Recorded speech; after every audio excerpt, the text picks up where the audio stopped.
I'm a male on his early 30s. Growing up, I always heard about kunetsa kwehama dzemukadzi, but ndaiti ingano. But now I am experiencing such things firsthand. I have been married over 10 years and Mukadzi Wangu is very loyal to her family in everything, and she can choose her family over me anytime. She chooses her family over me, but inini I always try my best to support her or choose her over my family. As much as ndichikanganisa pakawanda, but Mukadzi Wangu anozonyanya, but I always try to support or overlook her flaws and try to deal with it by myself, not telling everyone. But inini ndikakanganisa, she tells her family, and anowedzera manyepo, because the way her family would judge me zvinenge zvichioneka kuti pane something chavaudzwa. We stay with my nini who is over 20 years.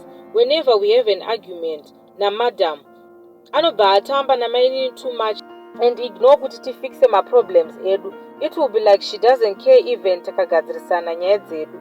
We don't have private time together because anenge aina mainini expect kurarama nheru, because amainini is always there. Zvekunge pane barika like she spends most of her time achiona mamovies nemunin'ina wake vachiita nyaya until it's late. Most times ndikacomplain about amainini, our situation becomes worse.